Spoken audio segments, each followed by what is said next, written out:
Hello and welcome to my channel.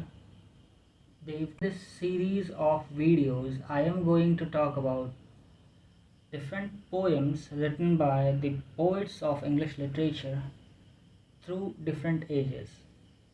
Today's poem is The Tyger by William Blake. Stanza 1. Tyger, Tyger burning bright in the forests of the night, what immortal hand or eye could frame thy fearful symmetry? Meaning, the poet is talking to a tiger in these lines. William Blake has used personification widely in his poem The Tyger. Personification is a figure of speech in which an inanimate object or an animal, a bird, tree, etc., which is not living thing or which is not human, is given the qualities of a human being by the poet. William Blake is enchanted by the beauty of a tiger, eyes, and the beautiful radiant body which shines bright through the dense forests. The poet asks from the tiger how tedious, how difficult it would have been for the one who took pains to create such a beautiful yet fearsome creature with such beauty and strength. Is he the same person who has created lambs too? Because lambs, you see, is quite meek and timid and gentle, whereas a tiger, on the other hand, is strong and fierce and fearsome, scary. Nobody would want to go near a tiger. On the other hand, people would like to sit near a lamb, pet it, and take care of a lamb. But lamb, on the other hand, feels scared of others, while tiger is an animal which would scare others. So these two animals are quite opposite to each other. In this way, the poet William Blake brings about a contrast between two equally opposite creatures, and this is the main theme of William Blake in his collection of poems, Songs of Innocence and Experience, in which he brings about the binary opposites of the nature, such as good and evil, strong and weak, and things like these. And the main purpose of his writing these poems is to express his opinion to his readers that in this world both good and evil and strong and weak are important, so as to maintain the balance of this world, and people should respect others' perceptions, which is quite opposite to their own. That is the only way we can appreciate things, and that is the only way the world can run smoothly. The main theme of metaphysical poetry is there in his poems. In most of his poems, he talks about the things which is beyond the perception of common human beings. Mysticism is also there in Blake's poetry. Things which are mysterious, things which is beyond, again beyond the perception of common human beings, such as life after death, before birth, or rules which govern the nature, or how the world runs, who created the world, how the world was created, things like these. Ode to the West Wind by P.B. Shelley is also quite similar to Blake's Songs of Innocence and Experience. The tiger is a part of this book, Songs of Innocence and Experience. And the West Wind is similar to the tiger in a way that both these poems try to express this view and opinion to its readers, to their readers, that equally opposite things or binary opposite things are important in this world. Both good and evil, strong and weak, are necessary in order to run the world smoothly. Stanza 2. In what distant deeps or skies burnt the fire of thine eyes? On what wings dare he aspire? What the hand dare seize the fire? Meaning, the poet further asks from the tiger that did its creator, did the tiger's creator have to sit to create such a creature with minute details, a creature whose glimpse is enough to chill the nerves of others? Tigers are really scary for everyone. He asks whether the god had to sit in the distant skies or deep inside the ocean to perform such a heavy task with delicacy. Then the poet asks how strong the hand and wings of the creator were.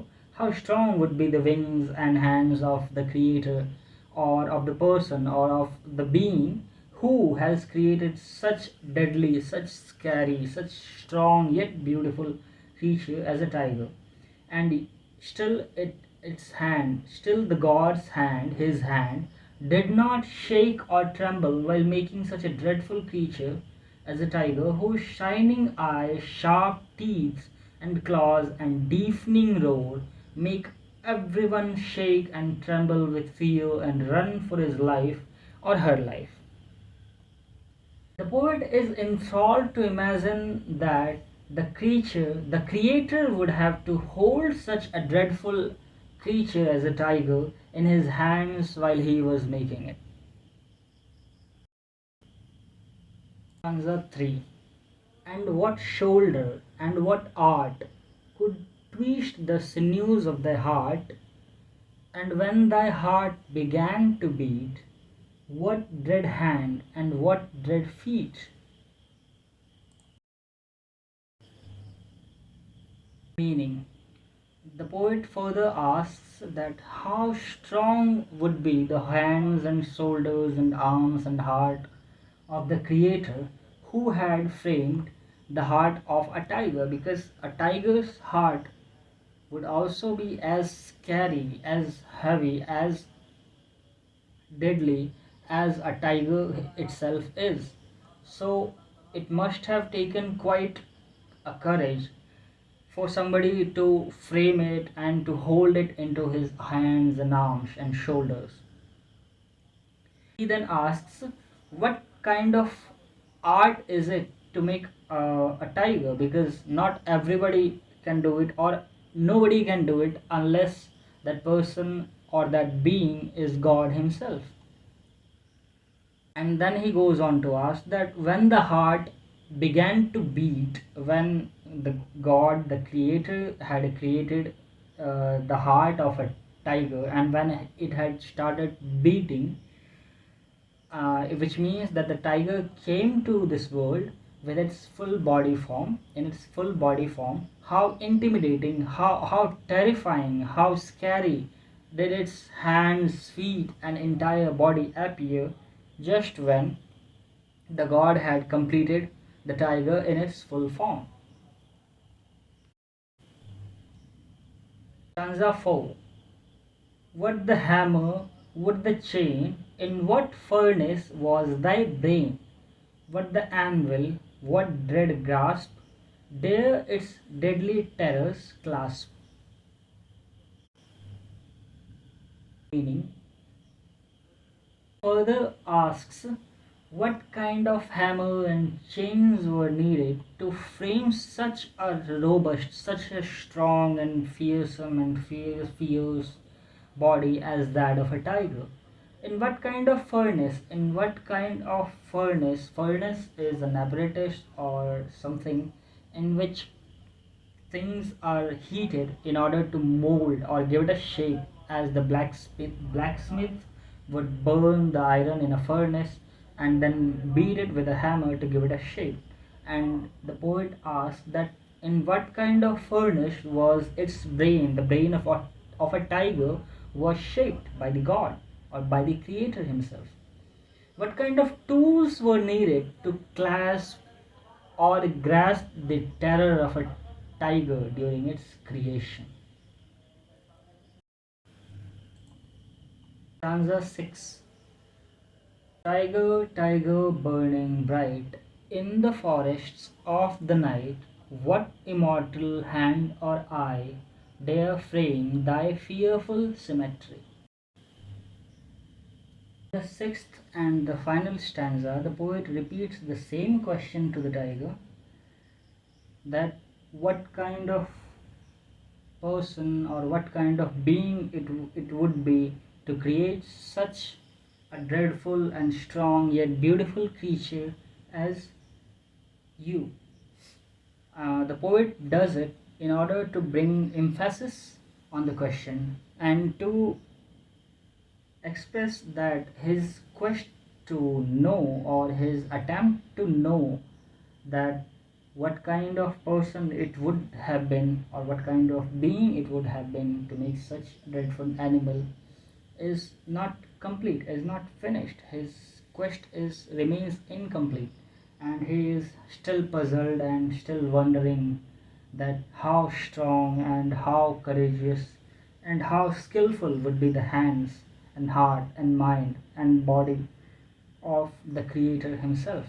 And he suggests through these lines and through this poem and his entire songs of innocence and experience that these contrasting elements are necessary, important in order to run this world smoothly in its proper balanced way.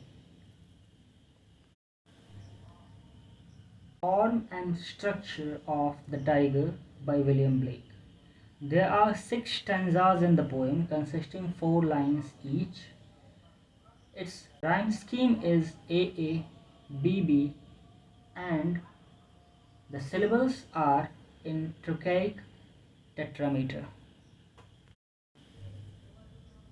There are various literary devices or poetic devices used by William Blake in his poem The Tiger. Some of these are alliteration.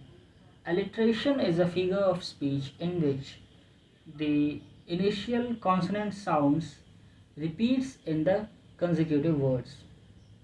Enjambment is used. Enjambment is another figure of speech in which a line does not end properly, but it is incomplete and it is further completed in the adjacent or the very next line. And then there is allusion. Allusion is reference to some other myth or some other work.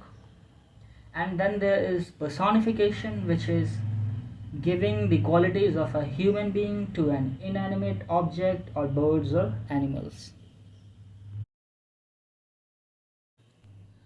Thank you so much for watching. Please like and subscribe for more videos like this. See you soon. Please let me know which poem or poets should I discuss in my next video in the comment section.